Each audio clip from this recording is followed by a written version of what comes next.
but they are doing lots and lots of normal deliveries in Maharashtra. All my friends are very much like in the favor of doing normal delivery trial.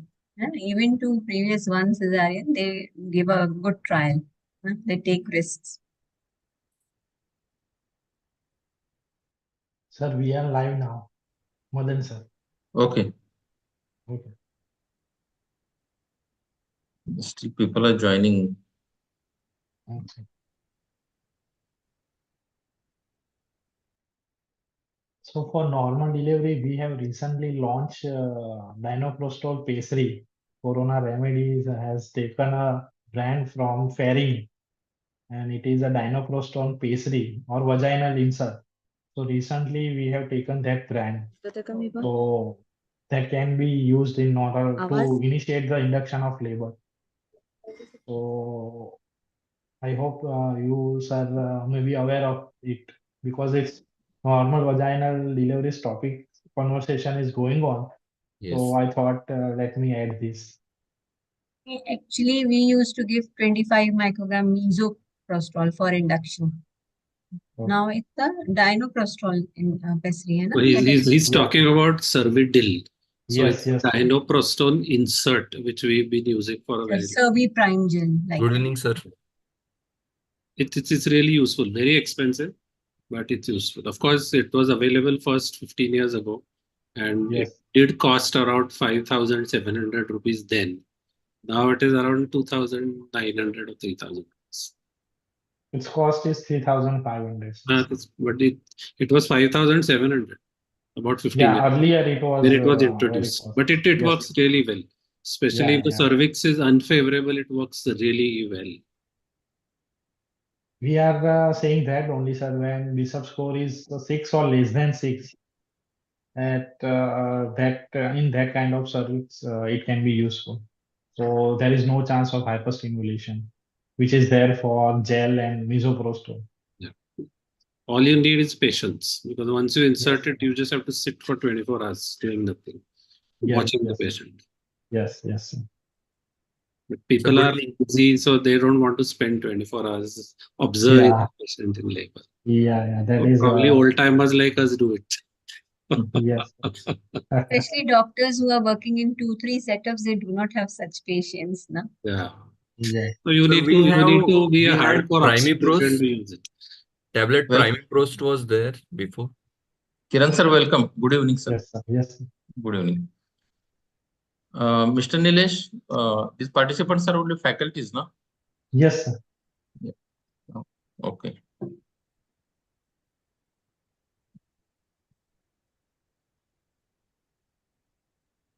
Madan sir, if we are live on Yes, he has made live. We have made live, no? So we should start. Okay. Shall we start now? Mostly Nandita madam is not joining, and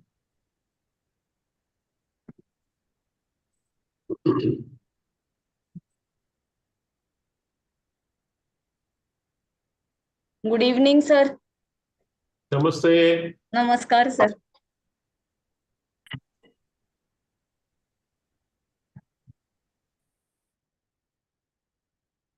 chairpersons have not joined yet.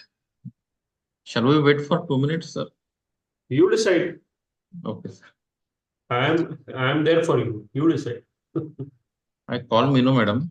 She was joining, but she has not joined yet. You can ask whether Sneha is there. Yeah, second session, last session, she is busy in some other program.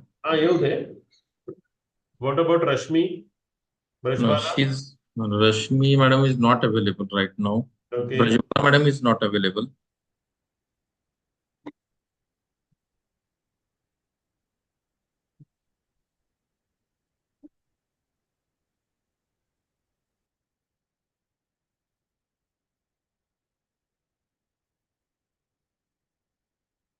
Well, till we start the program, Sudeep ji, I am Dr. Kiran Kurtakoti. I happen to be the president of the Maharashtra State OBGY Societies.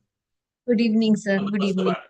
So shortly, what we are going to do is in aesthetic gynecology, Dr. Chandni Kharath would be starting a certification or a fellowship course in for Maharashtra members. So, following that certification course, what we plan is those members who have joined the fellowship or the certification course should go to various centers of their choice and do a hands-on training. So, in case we would like, I will ask Chandni also to make you a faculty for that particular course. Is it okay with you? Oh, sir, most welcome, sir. I'll be obliged. Ji.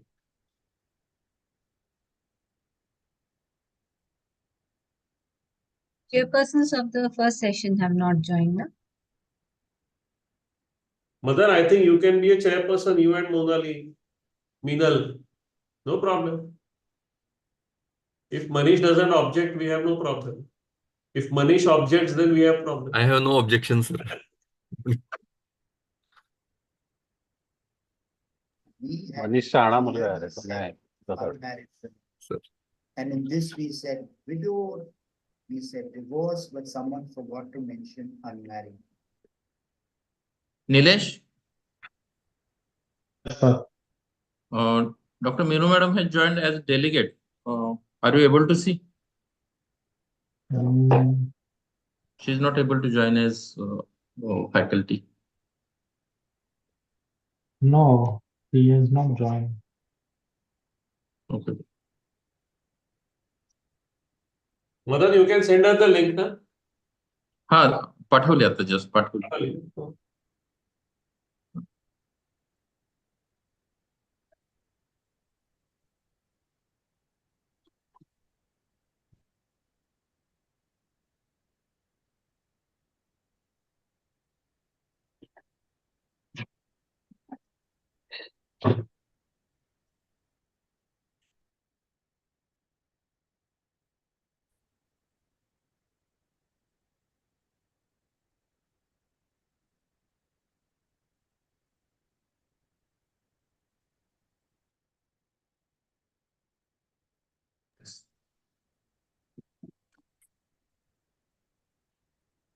Okay, we will start now. Meenu madam has joined.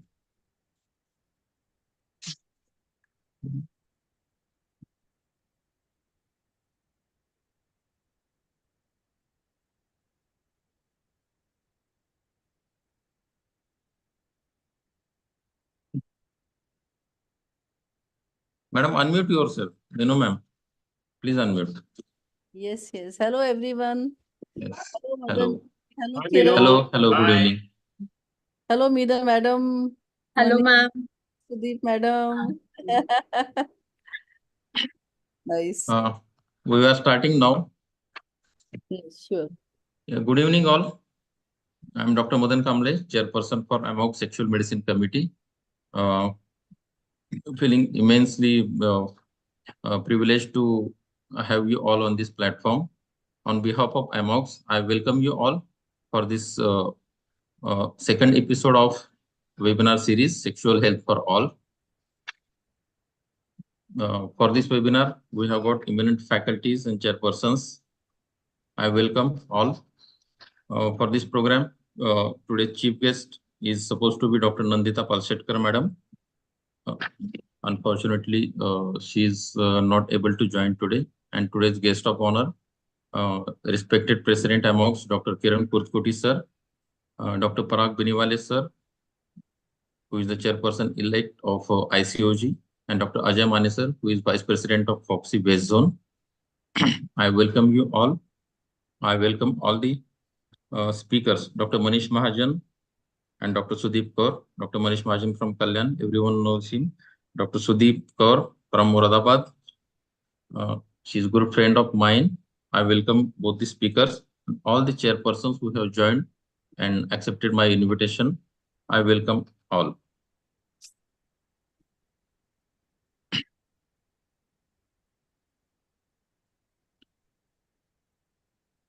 Let me share the screen.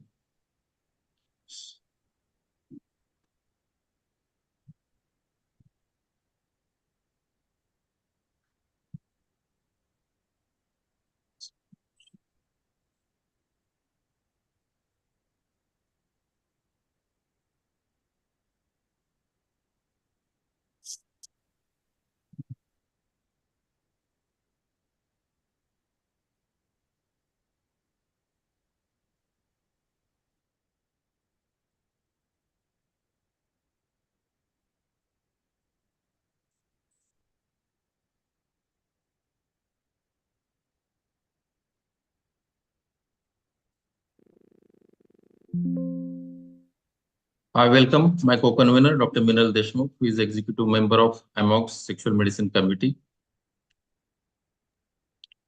Thank you, sir. Thank you so much. She is past president of Amravati OBGY Society. Yeah, I welcome all the dignitaries and to join for the lamp lighting. I request all to join.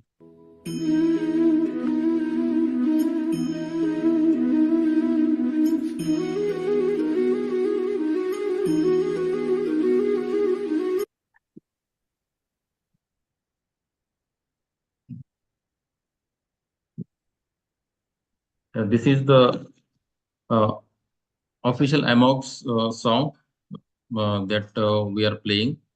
This has been shooted with all the executive members of AMOGS.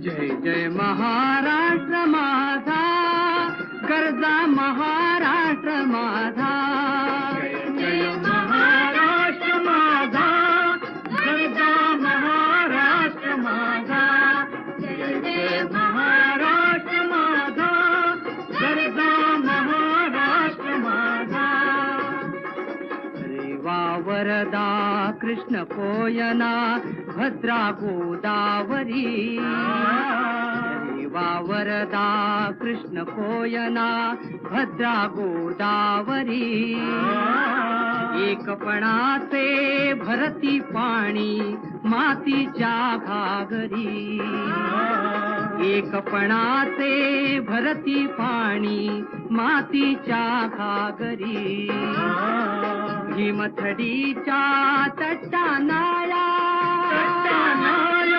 भीमथडीच्या तट्टानाळा यमुनेचे पाणी पाजा महाराष्ट्र माझा जय महाराष्ट्र माझा गरजा महाराष्ट्र माझा भीतीन आम्हा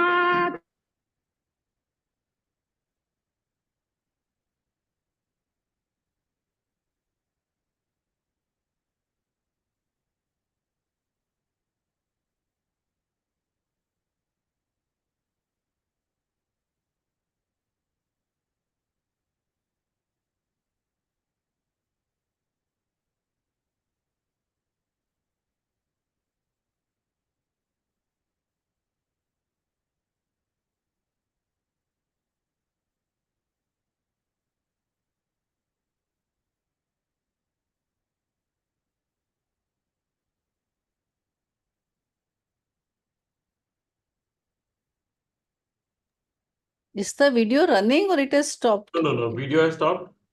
Meenal, I think you should take over. I think Madan is also off the grid. Okay. Yes, sir. Please take over.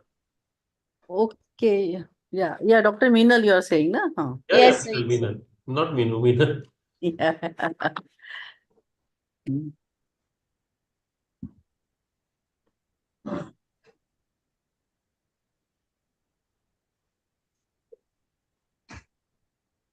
Oh, Gauri Lavas.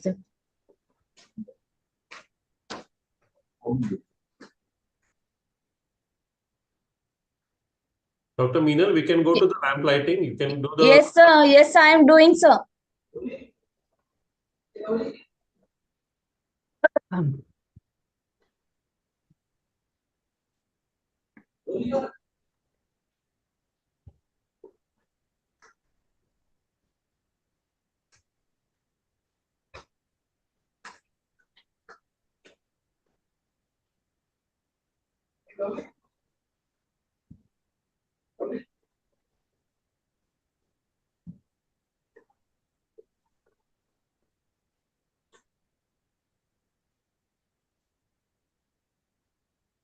Sir, are you able to see my screen?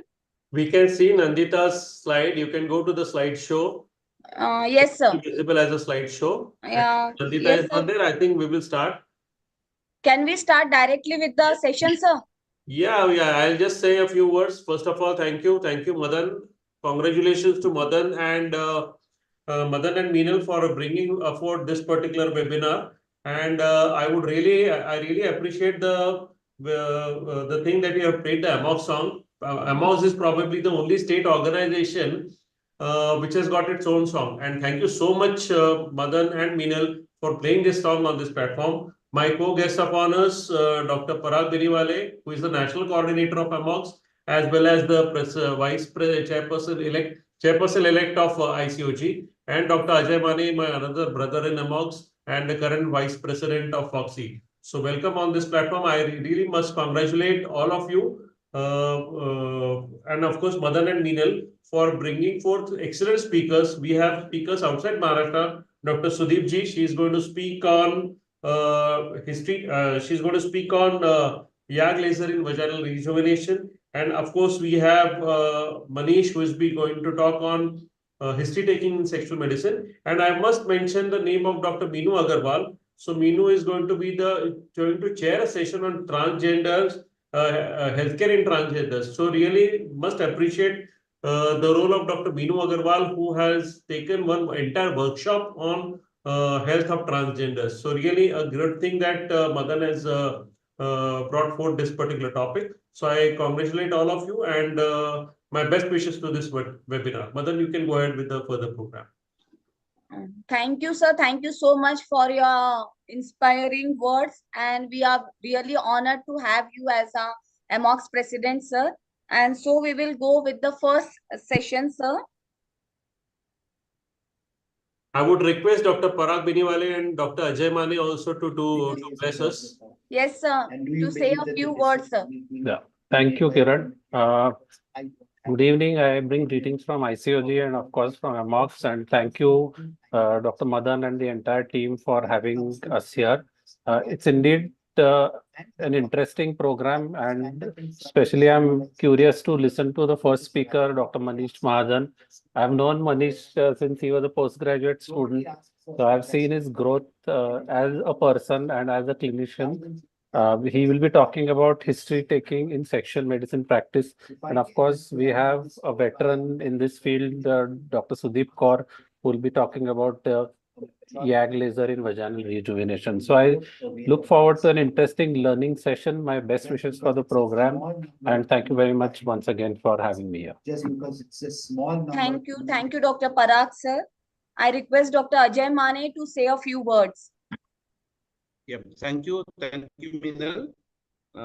Respected Nandita ma'am and my brothers, Kiran and Parag, and our younger brother, Madan, and Meenal, of course. You have taken lots of pains because I can see the speakers and the topics very well. History taking is very important in each and every aspect in allopathy, all in any disease, basically. So history taking is 90% of the disease diagnosis and treatment. So history taking is very important.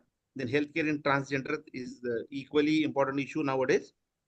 And the YAG laser, it is a particularly sexual medicine person's typical academic view. So those who want to learn, they may learn today from Sudeep Kaur. Okay, so best luck to all three speakers. Best topics you have chosen. And thank you very much, Madan sir and Meenal madam, for calling me here. Thank you very much. Best luck.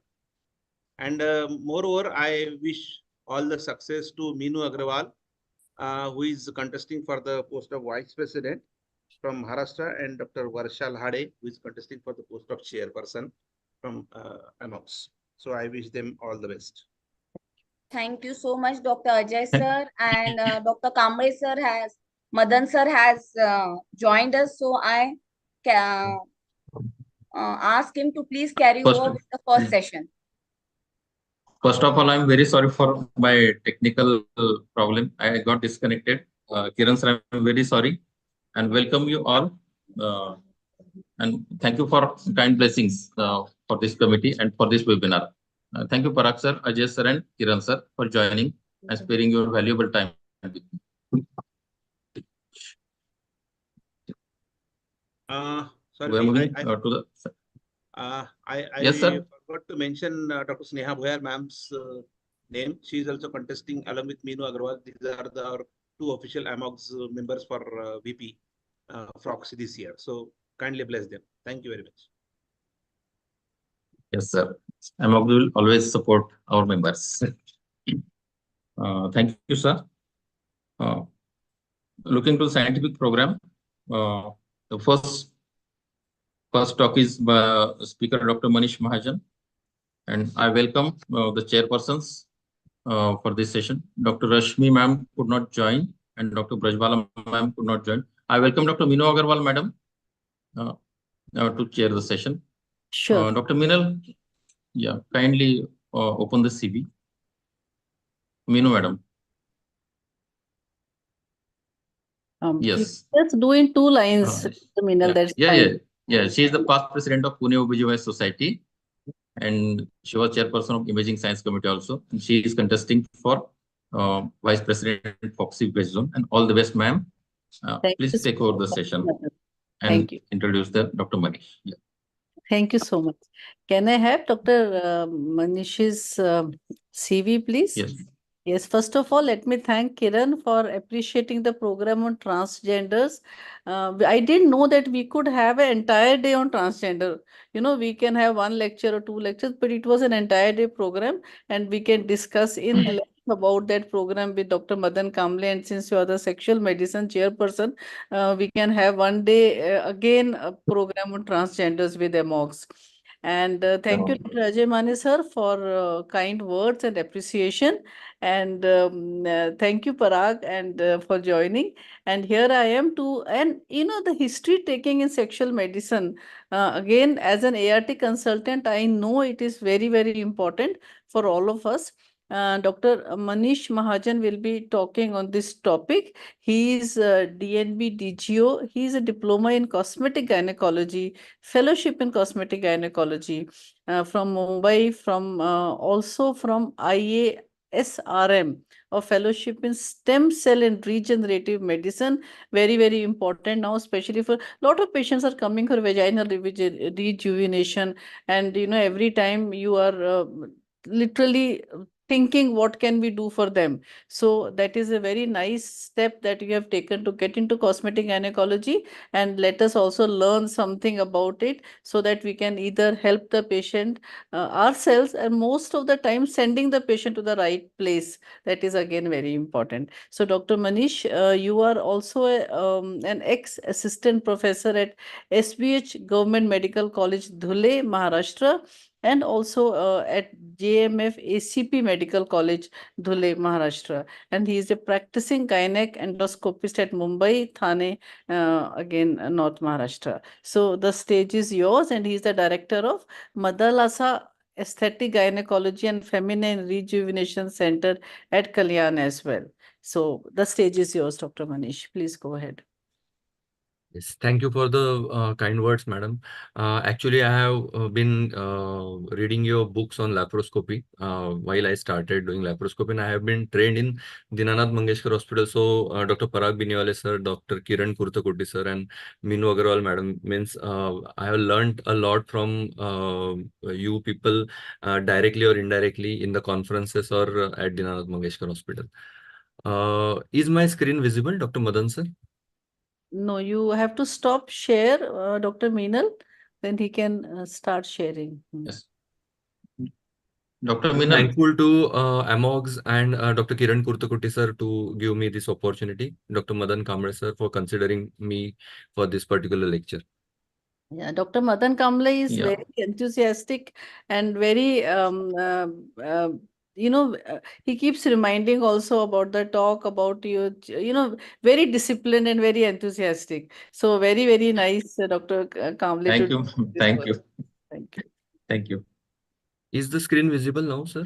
Yes, it is. Yes. Yes.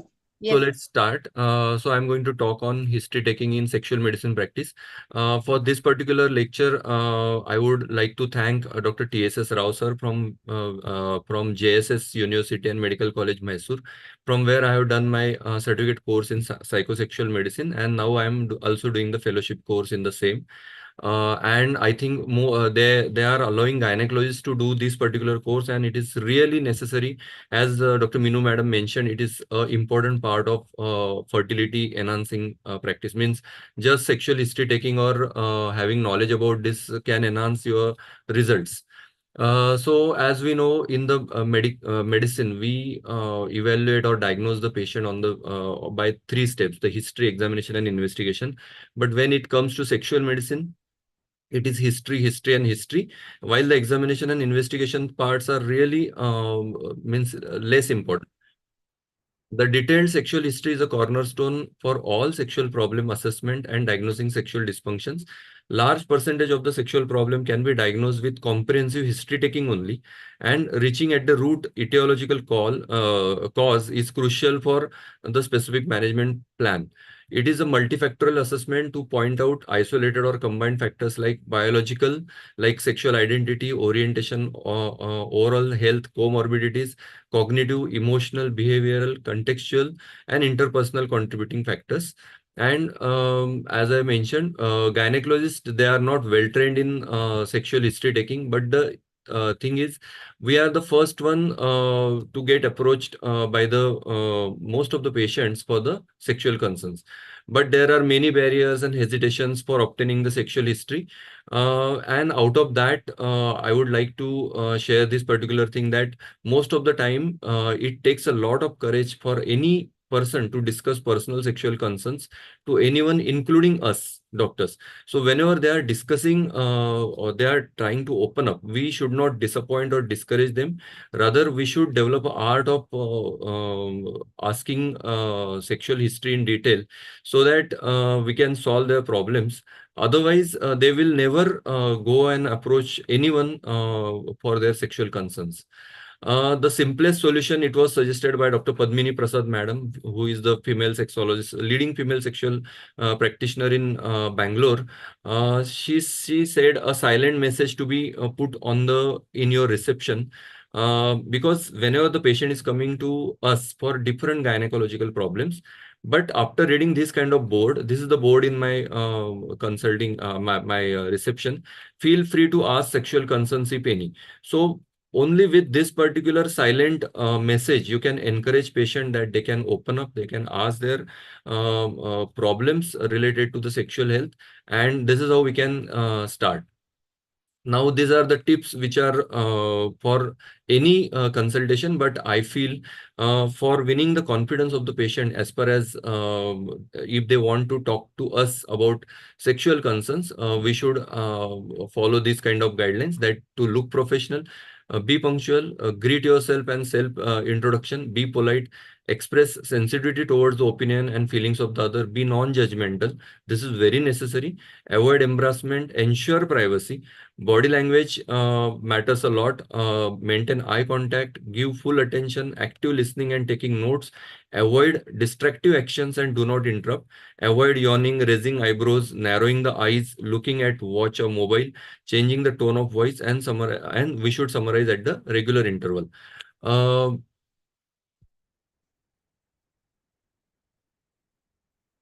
Our body language shall express the respect, empathy, and genuineness. Acquire the skill of observing the non-verbal data, what they are not talking. Just try to observe their body language as well as their facial expressions, and win the confidence with the good communication skill.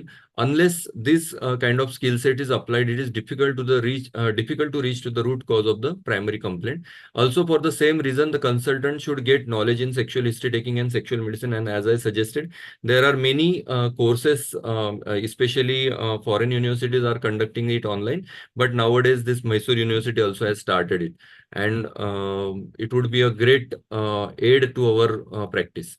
So, as in any medicine history taking. The basic information we obtain: name, age, religion, marital status, address, occupation, education, the personal details, spouse, age, education, number of children, and other family members. We are going to elaborate on these topics: past history, personal history, childhood history, family history, medical history, surgical history, obstetric history, sexual history, and relationship history. So coming to the past medical history, we have to ask about congenital malformation, especially hypospadias, epispadias conditions, and penile deformities which are corrected in the childhood, or correction of the undescended testis. Then diabetes mellitus, which is often associated with the neuropathies, endocrinal disorders like hypothyroidism, hyperprolactinemia. It may be associated with the libido. Then hypertension, the antihypertensive medicines, they are generally associated with the erectile dysfunction. Then multiple sclerosis, tuberculosis, liver and kidney disorder, ischemic heart diseases. They are associated with certain kind of medications which may interfere with the sexual functions. History of mumps, it basically affects the fertility, but sexual function can also be affected. Then history of the sexually transmitted diseases. Then the surgical history: radical prostatectomy, retroperitoneal lymph node dissection, spine surgery, varicocele surgery, genital malignancies, and post-surgery painful scar. It could be the reason for sexual dysfunction. The poor genital image, painful experience while intercourse, that can be the reason. That's why we have to ask. Then medication history: the SSRI, histamine 2 receptor antagonist, opiates, amphetamines, antihypertensive, diuretics, and beta blockers.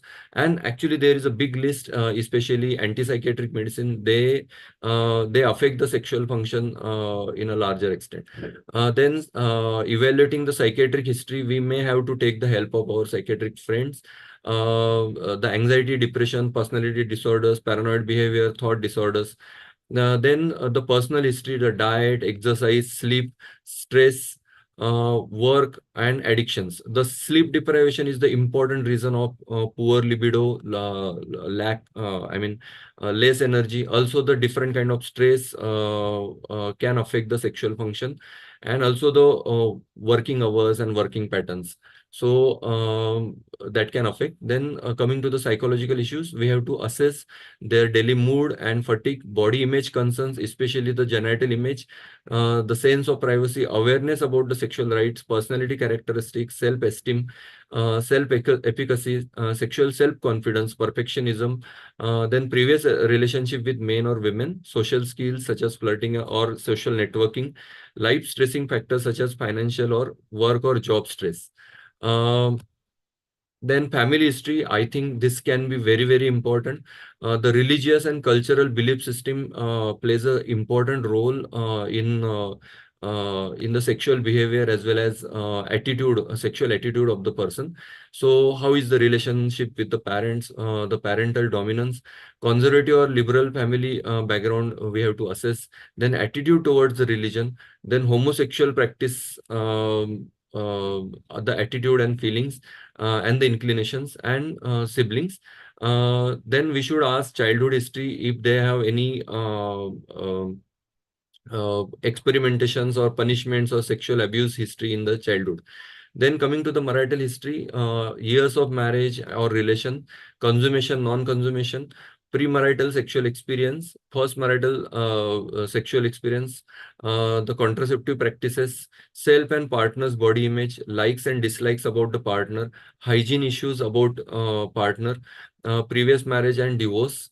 Then in the relationship, how we can assess the quality of relationship: good, bad, are they quarreling, incompatibility, divorce or separated, the relationship satisfaction, love, intimacy, trust, power dynamics. We can put open-ended questions, and so that they will open up, and whatever they talk, we can gather the information out of it. The communication skill, and whether the patient feels free to communicate the preferred sexual stimulation with the partner, attraction between the partners, physical intimacy, differences in partner sexual preferences and potential, how the couple cope up with the different problems, including the sexual concerns, partner's attitude and reaction toward the sexual problem, and each partner's goal and expectations. Once this all data we have obtained the medical information to identify biological factors, comorbidities, medical treatments which can contribute to the sexual problems, then we should proceed with the sexual interview taking along with the mental health assessment. Now, what guidelines I'm going to talk about, that I have taken from International Society of Sexual Medicine, the third committee for the fourth international consultation on sexual medicine. And they have suggested certain step like how to start. We can it's a kind of disclaimer, or it's a kind of giving them a comfortable environment that today I need to take a sexual history from you. It involves asking very personal questions with a purpose to assess and treat your sexual concerns. Everything you tell, it will be confidential and would not be shared with anyone until you ask for. If you would prefer not to answer a specific question or wish to stop consultation at any point, please let me know.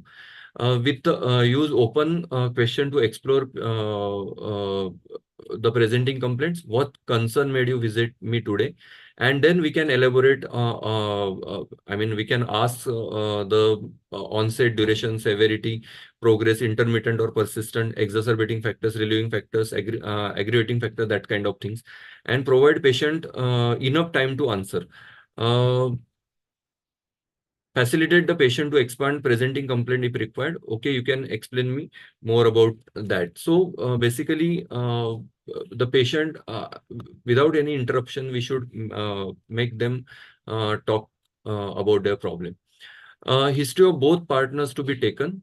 But the individual interview is also important, because most of the time they may not open up in front of their partner, and the real issue we will never come to know. That is why the individual history taking is important, as well as the combined interview should be taken on the basis of their individual interview. So the questionnaire that has been suggested is, we can ask them, I think these three slides are most important. So can you describe the problem in your own words? Now, this is a very open-ended question, and they can describe their problem in medical or non-medical words. Then we can ask them, has the problem always existed? If it is a lifelong, like vaginismus or premature ejaculation or erectile dysfunction. If yes, we have to assess for the psychosexual and relationship factors and the awareness of the bodily sensations and genital response. If not, then we can ask them when it appeared and what could have triggered the problem. Was the onset was gradual or acute? Like in diabetic neuropathy, the erectile dysfunctions will have a gradual onset, while the psychogenic issues, it will have acute onset. Then the next question will be, are you sexually active with or without partner? If they are sexually active and on the regular basis, we can ask you, are you satisfied with the sexual activity? Are there any differences in the sexual responses as compared to before? Do you like to have sexual intercourse? Is there sufficient and adequate sexual stimulation? And most importantly, the masturbation history. If yes, does the problem arises even during masturbation, like erectile dysfunction or premature ejaculation, even it is same during the masturbation, or it is only during sexual intercourse? During the sexual activity, do you experience negative thoughts or emotions? Now, is it a imposed activity? So if yes, ask how much these thoughts or emotion impact on the pleasure or arousal sensation of the sexual activity. We can ask them, do you feel distracted, sexually substandard, unsafe, etc.? Do you feel sadness, emptiness at any point during the sexual activity? Do you distract yourself with the negative image related to body image, femininity or masculinity, performance or other? Is the problem limited to your partner and or a specific context or situation? Nowadays, they can have multiple partners, and the problem can be existing with certain individuals, but not with the other partners. So if yes, check the relationship and contextual factors. If not, the problem is generalized, then check for the individual psychosexual and biological factors. Like if the erectile dysfunction is universal, then probably it is neurogenic or vasculogenic. But if it is varying person to person, I mean partner to partner, then it is mostly psychological. Does your partner have sexual problem? Now this is very important question, because the patient may be the carrier of the partner's sexual dysfunction. If the man is coming with erectile dysfunction or a premature ejaculation, and we are going to treat, but we have to assess if it is secondary to the vaginismus of his partner, and it could be the reason for his premature ejaculation or erectile dysfunction.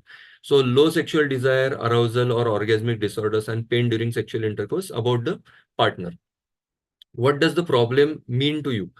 Uh, Whenever we label a sexual concern as a sexual dysfunction, it has to persist for 6 months, and that is why, and also it should be resulting into distress. Means if the person is getting bothered with that dysfunction, then it is labeled as dysfunction, or otherwise it is not a dysfunction. So assess the degree of distress. Does it lead to frustration, guilt, shame, or other negative feelings? And examine the performance anxiety. What does the problem mean for your partner and for the relationship? It is very important. So assess the degree of distress and how much the problem is affecting the relationship. The degree of distress in the partner, and how much the problem is affecting the relationship. We can also ask, what is the normal for you in sexuality? What do you expect should happen in the standard sexual encounter? So we come to know about their overall cultural, religious background and their concepts about sexuality. Assess the presence of rigid sexual scripts, distorted cognitive schemes or dysfunctional thoughts, wrong beliefs or sexual myths. And then we can ask, is there anything else in your sex life that you think I should know in order to better assess your problem? The patient would like to add information about his or her previous experiences, his orientation or sexual identity, his or her sexual preferences, and anything else that may not have emerged during the interview. So once this is over, we can conclude like that sexual function, it is influenced by a variety of predisposing factors, precipitating factors, maintaining factors, contextual factors, and detailed interview should help us to reach to the actual cause.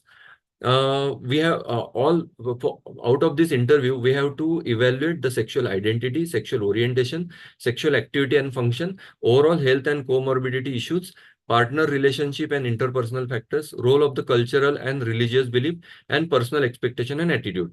And as per the different desire, arousal, penetration, ejaculation, orgasm dysfunctions, we have to ask a specific separate questions, and there are the specific questionnaire for each of these concerns. So at the end, collecting this data, we will be able to classify the sexual dysfunction according to the following categories. If it is lifelong, that is primary or acquired. Is it a generalized or a situational? Is it mild, moderate, or severe?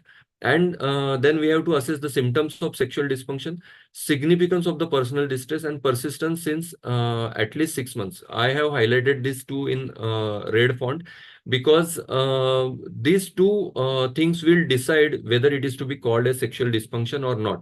A single momentary ejaculatory dysfunction or premature ejaculation cannot be labeled as sexual dysfunction. Standard questionnaires we can use for individual problems. Then there are generalized proformas to help us to ask them, and there are many available on the online. If we search sexual history taking, there are many, but it is like just breaking the ice. You just make the patient open up about the issues, and you will start understanding the issue, and then you will be able to help them. So for each sexual dysfunction, there are a specific questionnaire to confirm the diagnosis. And at the end of consultation, we should summarize the history, ask if the patient has any questions, reaffirm the confidentiality, and thank the patient. So to summarize, meticulous history is the key for specific diagnosis and targeted management. And again, I would say history, and history only would help us to reach to the diagnosis rather than investigations and examination. So thank you again, AMOGS Sexual Medicine Committee, for giving me this wonderful opportunity. Dr. Manish, very nice talk. Very good presentation, very focused, and I mean, I would say brilliant presentation Thank you, from ma'am. your end. And we see in infertility patients, either they have sexual dysfunction, that is why they have infertility.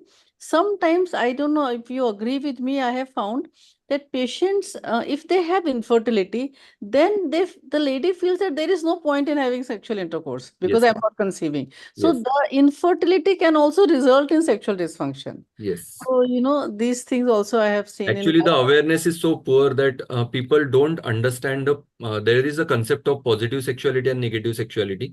So the positive worth of sexuality outside the reproductive purpose, that our generation is not understanding, and that is why they consider that it is only for reproduction. If there is no reproduction, there is no need of sex, as well as if the reproductive career is over, there is no need of sex. These are the problems we have to face, and then we have to give them a generalized I mean, we have to teach them that this is an important part of life, and it should be seen positively. Right. Very true. Anybody else wants to comment on it, or Dr. Madan? Kiran sir, please. Madan, fantastic. Sorry, thank you, Madan. Manish, a fantastic talk. I mean, Thank you, sir. really, this is the questionnaire that we must share it to all AMOGSians, in fact, because nobody does this kind of questionnaire in our infertility clinic, or rather in our day-to-day practice. So I would really appreciate if at all it is not a copyright issue, we can post it on the website also, in fact. Yes, sir. Yes. Thank you so much. Thank you. Thank you, sir. If you have a newsletter, Kiran, you can put it in that. That's Yes. In fact, I would request Madan to prepare a newsletter. I mean, we are planning to have a newsletter. In case it is feasible, I mean, this can definitely be included in the newsletter. I mean, now it is soft copies possible of newsletter, so it can go to everyone. Sir, in our next plan of certification course, I'm involving Dr. Manish and Yes, take his inputs. please do. Yeah. Thank you, sir. Thank you. Yes. Thank you, Dr. Manish, and thank you, Meenu ma'am, for chairing the session. Hand over to Dr. Meenal for next session. So the second session has been skipped because of some unavoidable reasons. Now we will go to the third session, that is role of YAG laser in vaginal rejuvenation.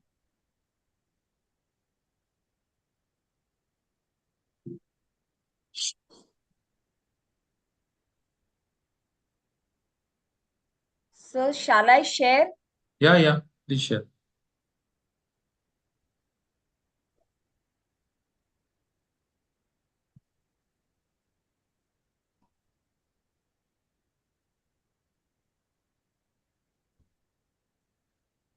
For this, we have speaker Dr. Sudeep Kaur, who is past president Muradabad OBGY Society. And we have chairperson Dr. Sneha Bhuyar, ma'am, who is chairperson of AMOGS Emergency Obstetric Committee. And we have Dr. Parul Sauji. Yes. Dr. Parul Savji is there. Dr. Sneha ma'am is not there. Yes, she is not joined yet. Dr. Lahade madam has also not joined. Okay, sir.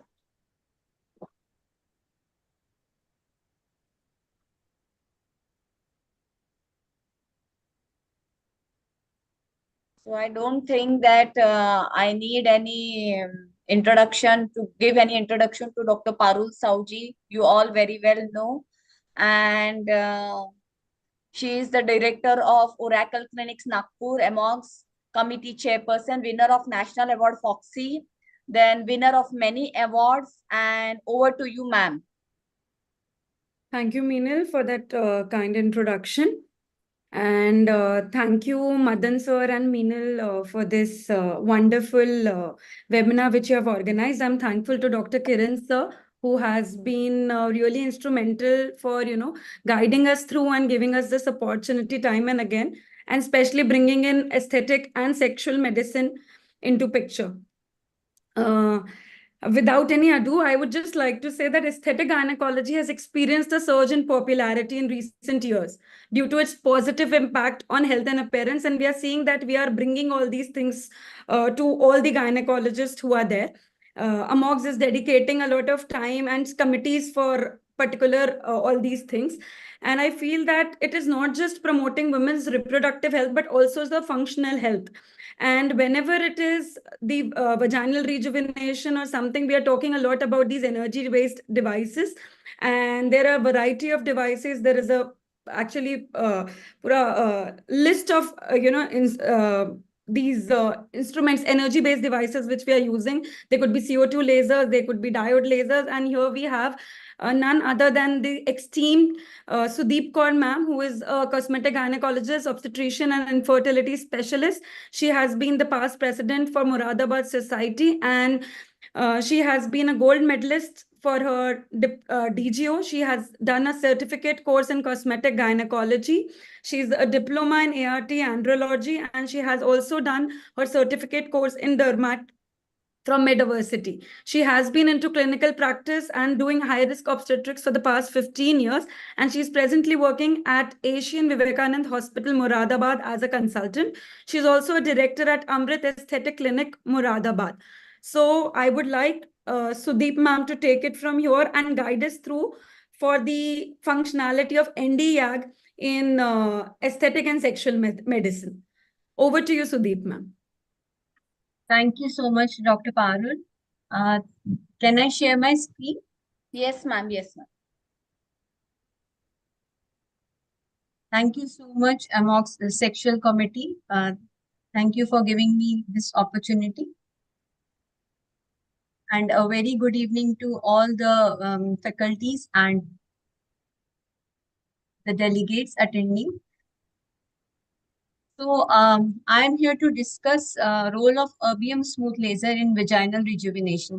Is my screen visible? Yes, yes. So Yes. we'll start the talk.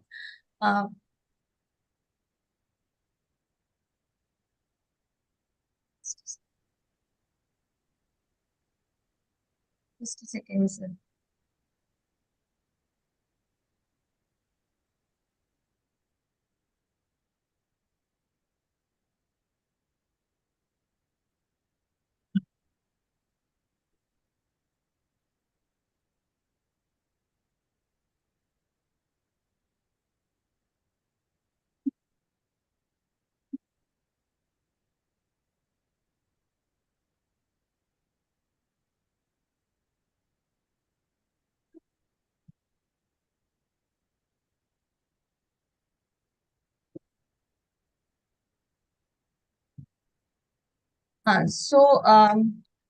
We all know that we are using vaginal rejuvenation for the patients of genitourinary syndrome. I don't know, it's not progressing. Just a second. Slide is not progressing. We all know that we use vaginal rejuvenation for the patients of genitourinary syndrome and for the patients of vulvovaginal atrophy. We are aware that in menopausal and perimenopausal women, there is decreased estrogen level, which leads to vulvovaginal atrophy, thinning of vulval skin, atrophy of subcutaneous fat, and decreased hair growth.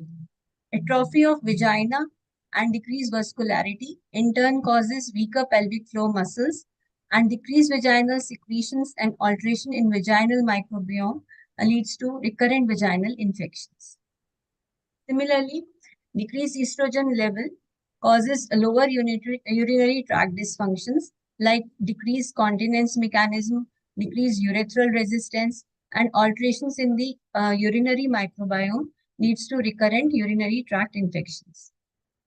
So this is a slide which shows signs and symptoms of genitourinary syndrome, which has a complex of urinary symptoms, genital, sexual symptoms, which may occur either alone or in various combinations.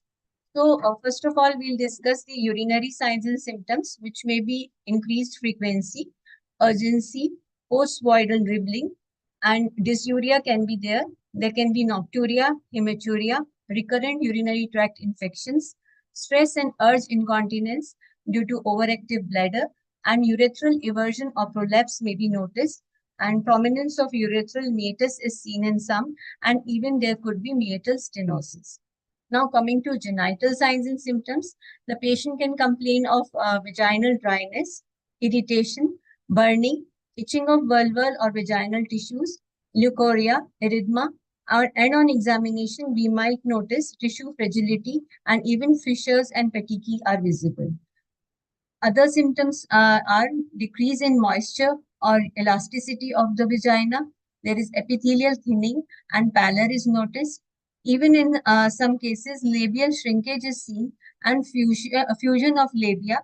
And there is loss of vaginal rugae and vaginal stenosis and shortening of vagina is also seen. Clitoral hood retraction is also visible in some patients. Amongst the sexual signs and symptoms, there is usually decreased lubrication during sexual activity, which causes discomfort or pain during intercourse. There can be postcoital bleeding and a decreased arousal, orgasm, or desire is seen. There is loss of libido, arousal, and lubrication, and pelvic pain off and on, and also during intercourse. And there can be hypertonic pelvic floor leading to vaginismus. Now, this slide shows the anatomy of vagina before menopause and after menopause. And we can very well see that there is a loss of vaginal fornix, there is thinning of vaginal wall, loss of rugal fold in vagina, there is even shortening of vagina, and atrophy of labia minora and majora happen after menopause. Then there is failing pelvic floor, like the pelvic strength gets decreased because of pelvic denervation and devascularization. And there are lots of lower urinary tract changes also, like there is loss of muscle fibers of external urethral sphincter and atrophy of internal urethral sphincter is seen. Bladder is chronically inflamed and bladder oxidative stress and ischemia leads to urinary symptoms. So we can summarize that genitourinary syndrome of menopause is a collection of symptoms and signs caused by hypoestrogenic state that occurs in menopausal patients. And GSM is a chronic condition and it is progressing with chronological aging and medical morbidity. And we all know that it is very, very prevalent. Its prevalence is about 70%. And if the patient is menopause for less than 5 years, its prevalence is 65%. And for more than 5 years of menopause, it's around 74%. So unlike other signs and symptoms of menopause, unlike hot flushes and night sweats, which resolve spontaneously over time, these atrophic changes of vagina and lower urinary tract are often progressive and they definitely require treatment. So when should we start treatment? We should start treatment as soon as possible. In our day-to-day practice as gynecologists, this is a checklist to diagnose vulvovaginal atrophy or GSM patients in our routine practice. We can ask them questions regarding subjective dryness, like if the patient is complaining of dyspareunia or other female sexual dysfunctions or other urogenital pathologies. We can check the pH of vagina to rule out infections and evaluate the intimate health.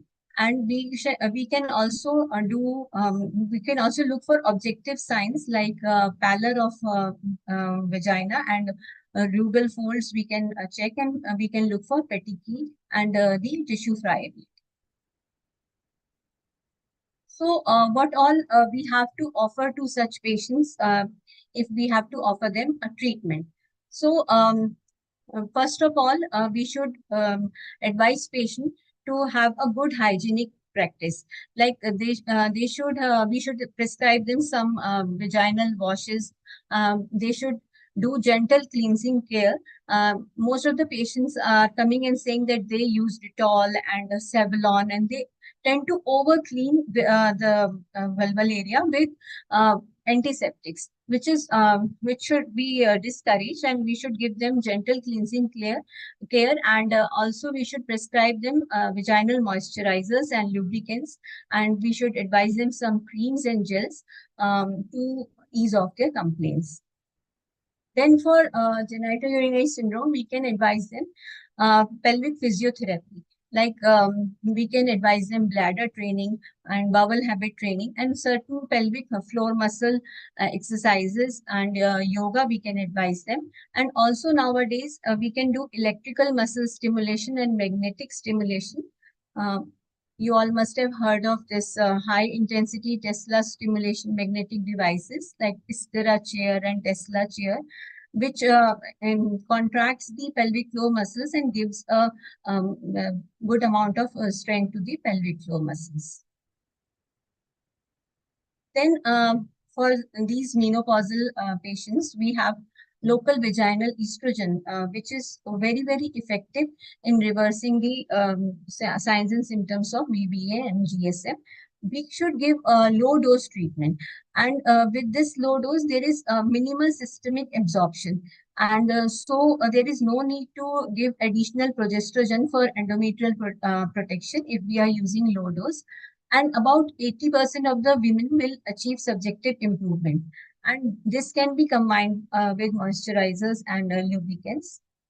Then we should remember that relief of symptoms will occur after 3 to 6 weeks of treatment, and a local estrogen therapy will improve the symptoms more so in younger women.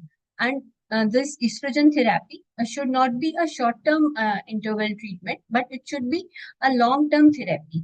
Because if we stop the treatment, then the symptoms will return to pre-treatment levels approximately 1 month or say 3 months of stopping the treatment.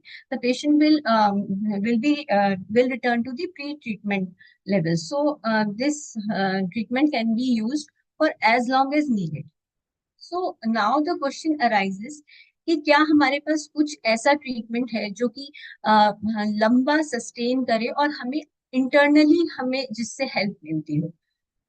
So then came the energy devices. As Dr. Parul Savji rightly said, their laser treatment we can give to the patients for vaginal rejuvenation, but there is a wide variety of energy devices available, and we most of the times doctors ourselves get confused which the energy device is good for vaginal rejuvenation. So I'll basically try to clear that. Like first of all, we'll see the laser devices available in the market.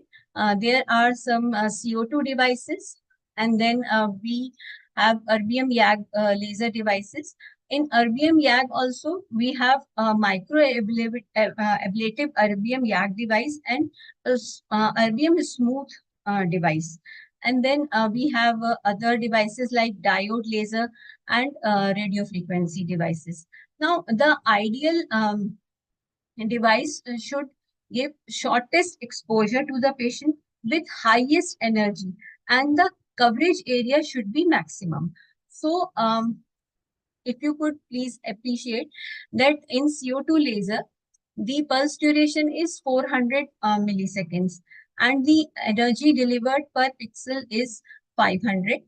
Whereas in erbium YAG laser, the pulse duration is short, 250, and it delivers 240 joules per pass, that is 3 joules per centimeter square. Also, we have to see the surface area lased, which is only 10 in CO2 laser, and it is about 80 centimeter squares in non-ablative ER-YAG laser. So we can say that CO2 and erbium laser have longer pulses with lower ablative pulse energy and lesser coverage. They give less than 5% coverage. Whereas diode and radio frequency device, they have longer exposure with lower energy and they give only fractional coverage. But Photona Smooth or erbium smooth laser has the shortest exposure, and it gives maximum energy and about 100% coverage. So this slide shows the histological changes of the vaginal mucosa before giving ABM laser. Like in if we see the left hand side A slide, then you can very well appreciate that this is atrophic squamous epithelium, menopausal epithelium. And then B, C, and D are showing disorganization of fibrillar structure. And also there are certain microcirculatory disorders visible. And on the right hand side of the slide, in the picture A, after treating with ABM YAG laser, there is appearance of subepithelial papillae. And also in slide B, we can appreciate new collagenesis and new vascularization and elastogenesis in the slide C. And we can see fibroblast, appearance of fibroblast in slide D.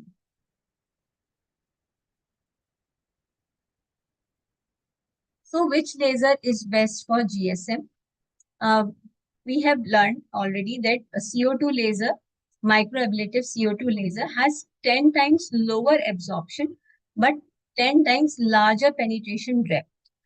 If we use microablative ERI, then it has higher absorption, but smaller penetration depth. So this will also not solve the purpose. But if we use erbium YAG smooth, which is non-ablative, then you can very well appreciate after giving erbium YAG smooth laser to the epithelium, it goes deep inside, it has got good penetration depth, and the effect is stays for a longer time. I'll explain how.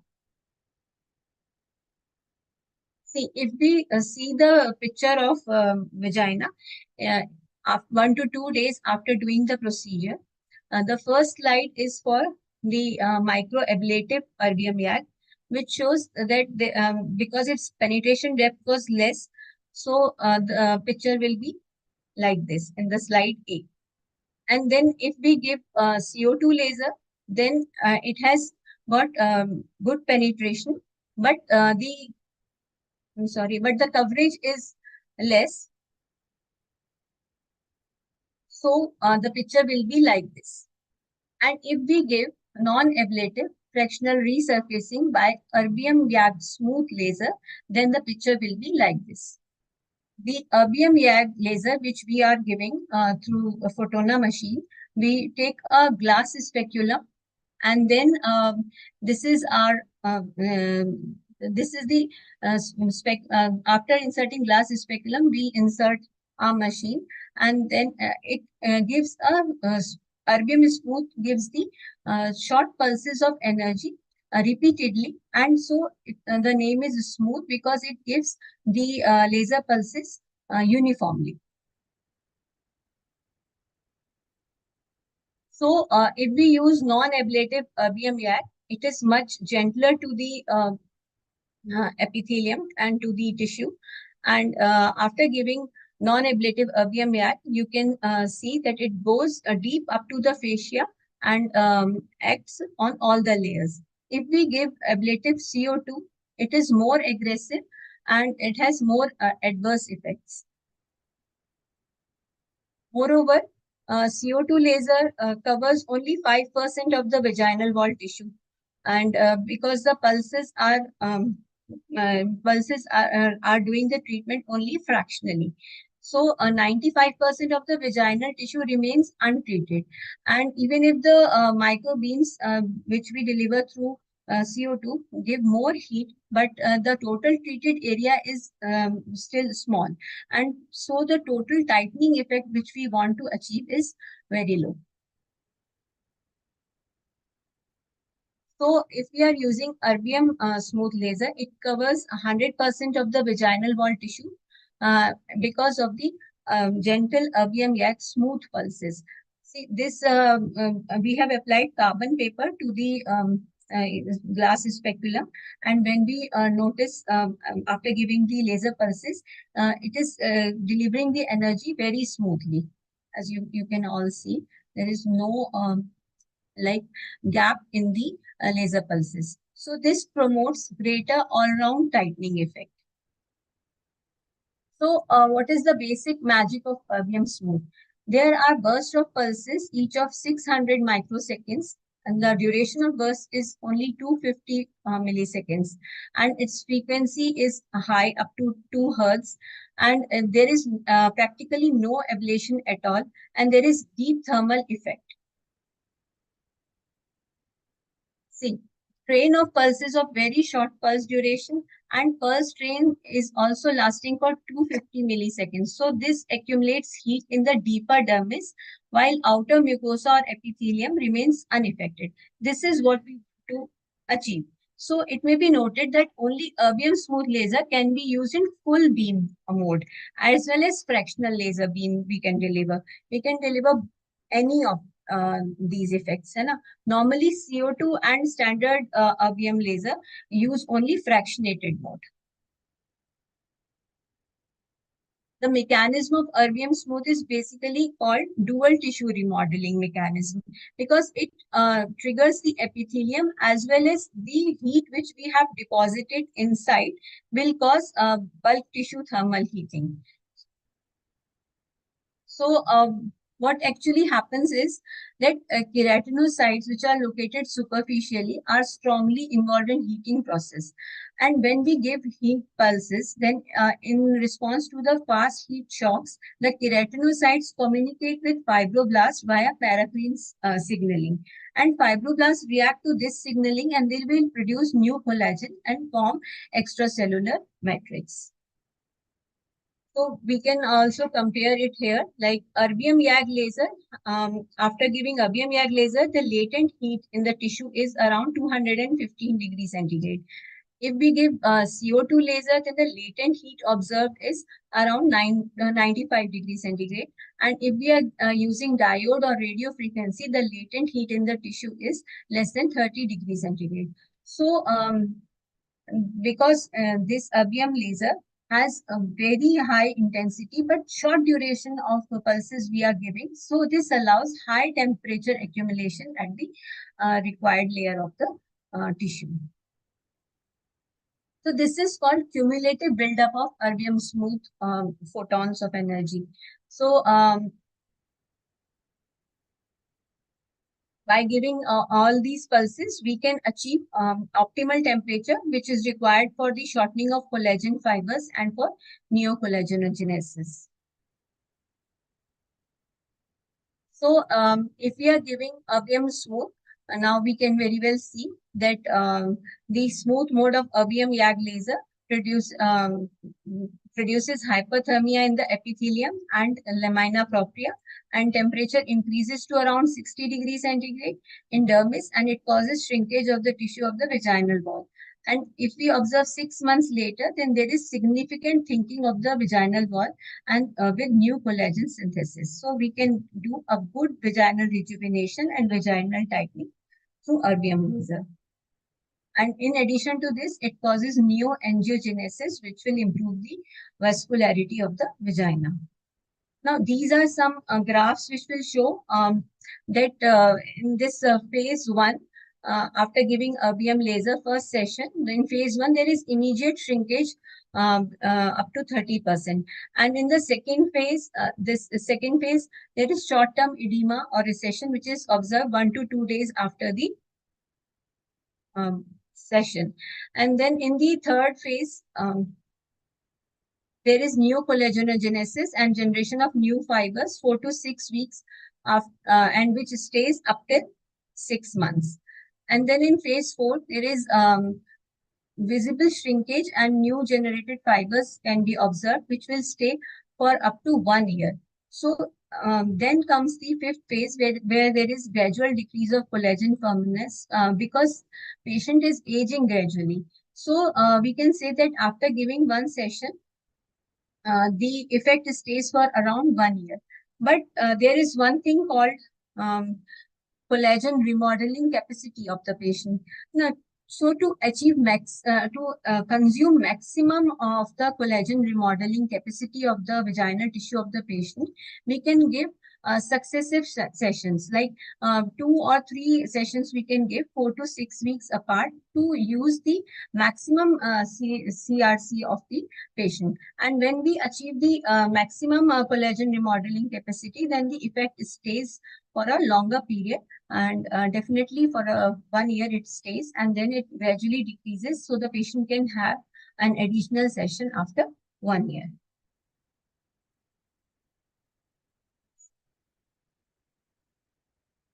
So we can give maintenance treatment after 12 to 18 months when patient notices a diminishing of effect. Now we have a unique intraurethral treatment probe for intrinsic sphincter deficiency also. I have this intraurethral device with me also, and this helps very much in the urological symptoms. Because we all know that incontinence is urge incontinence and stress incontinence, and most of the times it is mixed incontinence, and there is intrinsic sphincter defect also is very prevalent, and it is seen in about 20% of the patients with SUI. So there is a unique intraurethral treatment probe of Photona, which is placed intraurethral, and it strengthens the intrinsic sphincter and as well as the external sphincter. So this is non-ablative thermal treatment in which we strengthen the muscles of urethra also. And this is the mechanism. It works on the same mechanism by generating heat shock proteins. The neocollagenesis and neoangiogenesis happens. So we can conclude that Photona smooth laser treatment is simple, minimal discomfort is there. It is an office procedure with maximum efficacy. And we have a robotic machine with us, which has a robotic arm, and it has a robotic scanner. And all this is scientifically proven. The MRI images of the vaginal wall are taken before and after the treatment, and you can very well see the thickness of the vaginal wall after the treatment. And also the MRI of urethral angle was done, and you can see that there is decrease in urethral hypermobility after giving erbium smooth laser. There are many studies to support the role of erbium smooth laser, and we can use it in the treatment of incontinence, which we incontinence is a mode of this laser, which can be used for stress urinary incontinence. Then we can use it as intima lace for laser vaginal tightening, as Renova lace for vaginal atrophy patients, and as prolapse lace for treatment up to 3rd degree of prolapse. But practically, I have seen that it is good for up to 2nd degree of prolapse, and also very good in the patients of cystocene. Then patients with vulvar pain, dyspareunia, unexplained infertility can also receive an erbium YAG laser. So it's a walk-in and walk-out OPD procedure, simple to administer, non-surgical and non-ablative treatment, and there is no scarring observed, and there is little or no pain and no anesthesia is required. Consumable cost is also very less. We use only glass speculum, which can be put into Sidex and used again for the patient. And there are great results with 1 to 2 sittings, and it gives a huge impact on patients' quality of life. And patient can resume sexual activity after 72 hours of the treatment. So, are there any questions or comments? Thank you so much.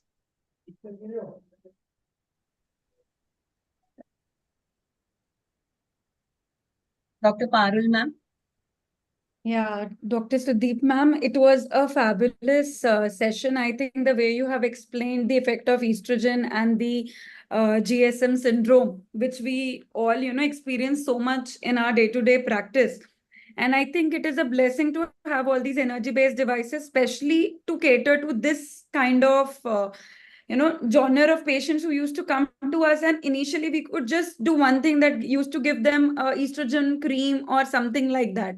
But I think with the advancement and with the advent of all these energy based devices, I think it has become very easy on these patients, and we are able to do some kind of justice for the problems which they are facing. And yes, you have very well elaborated on all the aspects where else we can use these energy based devices. And I think with time, we'll be able to do more and more justice to our patients with all this. And also, one thing which is very important, that the consent and the settings of all these devices is very important. I think you will also agree with the same, because all these things make a lot of difference, that there is a lot of data which is still, not, I mean, say that we should be having a lot of data which we can publish eventually, and we have a concrete data that why and what are we using all these things for. Exactly, So Dr. considering Kage's that consents patients and are very everything. apprehensive still for using laser, because they have a conception in mind laser cause burning, है ना. First of all, they say कि क्या मुझे जलेगा तो नहीं, और laser तो क्या आप मेरे इंटीमेट पार्ट में यूज करेंगे तो वो मतलब मुझे और कोई हार्म तो नहीं पहुंचाएगा. Like the patients who are anxious to conceive, अभी तो हम मेनोपॉजल की बात करें, लेकिन the patients who come for vaginal tightening might be patients with multiple normal deliveries. When they come, then they always ask, will it affect my ovaries? Will it affect my power to conceive? So these are all myths which we have to clear. There's a long way to go still, but we should start it. And I am working in a small town in UP, and it's very difficult for me, but still I'm trying to make my way, and I hope the things will be better very soon. Absolutely, ma'am. People like you, me, Manish sir, Madan sir, Kiran sir, all of us are there. So, Meenal ma'am, we have to bring that change and bring that awareness in the society. And I think with the advancement of getting this as a lot of courses and all these workshops, I think a lot of gynecologists are also getting aware with what exactly we are talking about. Even if they don't own a machine, they at least know what exactly do we talk. So they are able to propagate the actual mechanism which is being used in these energy based devices, and it is going to do justice to the patients, because the right information would be going to them. Exactly. Are there any questions, ma'am? Manish sir, would you like to just say something? Hi, how are you? Hello. Your talk was really nice, and I actually put it on the group itself and the message also, that please share that questionnaire. It's really a Yes, nice sure. one. And Dr. Kiran sir Kiran requested Kurtukudi only for sir the same. already have asked us to do so. Yeah. So regarding the use of lasers, what I feel is the every laser has a different depth of penetration, and accordingly the indication differs. So when we are using it for GSM, which is primarily a mucosal and submucosal condition, that time erbium yak, which is having less penetration, can be very effective. But when it comes to strengthening of the vaginal wall, like in SUI or laxity, then the other kind of lasers which have deeper penetration, they are more effective. I just want to say that a single machine cannot be used for all indications, and every machine have different depth of perception penetration, and accordingly they has to be used for different indications. But we cannot Yeah, purchase very all the right. machines. Very right, sir. Unfortunately, they are costly. Very right, sir. It's true. And no single machine can do all the work now. Yes. But still, if you you have to choose between different things, so ideal laser should give a very minimum exposure and should give higher coverage. That is the main thing. So the coverage part is best in erbium laser. as compared to CO2. CO2 is easily available. Mostly people are using it. But I have heard from a plastic surgeon friend of mine, that if we are giving CO2 laser in vagina, then after in the next pregnancies, when the patient undergoes episiotomy, the tissue was found very hard and like it was difficult to give Yes. episiotomy, The and fibrosis kind fibrosis of part response. is maximum in CO2 laser. So these non-ablative lasers, the diode laser is one of the promising option. Yes. It is like balancing I would agree to everything. this. Yes. Manish sir and myself But will it be would be a using different diode. discussion. Let's not. And everybody will has its Everybody will own have plus their and own reasons to use whichever exactly. energy-based device they are, because they must have thought that that is the best in their particular area of practice and the kind of patients they are getting. But yes, Exactly. as I would agree to Manish sir, that diode is also one of the promising, It is modality when also it comes. non-ablative. It is non-ablative, yes. Yes. But the one good thing with erbium laser is with Photona especially that they have come up with intraurethral Yes, device, yes. That is unique for not it. Yes. which is not in any other laser, and giving intraurethral, it treats the bladder angle so beautifully, and it is really effective. I have used in 3 to 4 patients, and I have started working last year, say, this machine पे.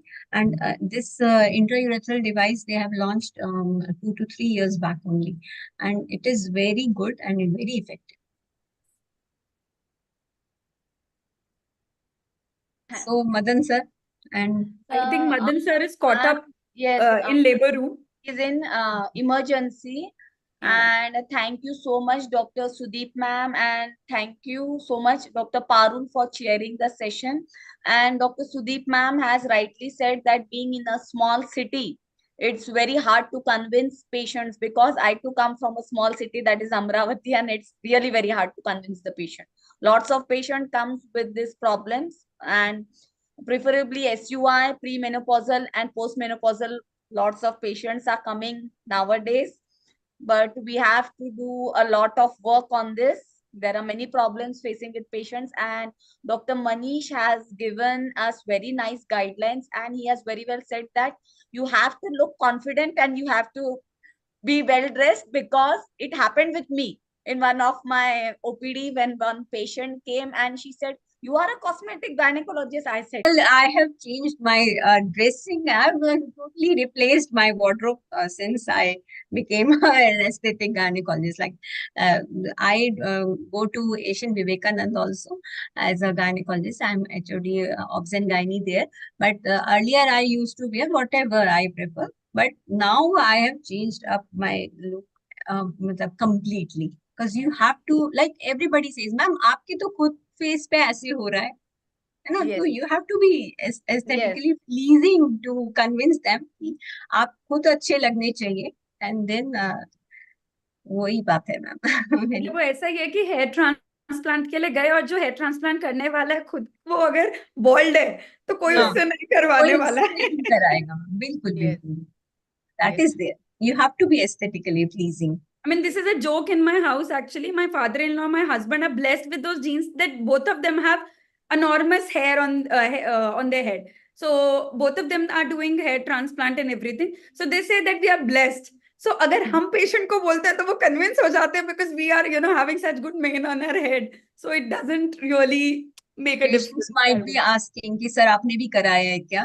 हाँ, तो ये पूछते हैं वो they लोग, might आपने be भी कराया है asking. सर, आप अपने हेयर कैसे मेंटेन कर रहे हैं, आपका तो as of 74 also you are having such good hair and Oh, that's everything. really good. That's really Yeah. good. The male pattern baldness affects very early. है ना? Yeah. yes. Chalo, it was nice catching up you with all, and you all are very very very doing good work in field of aesthetics, and it's a less known thing in UP, BP, है ना? So, but you people are doing it monthly, है ना? I'll be joining your all sexual awareness episodes. Surely, Yes, ma'am. We sure, would love ma'am. you to, but we would And love to have you with us. yes, ma'am, really, ma'am. And thank you from Dr. Madan's side, and thank you very much for joining this session. Thank you so much. Thank you so much. Thank you. Yes.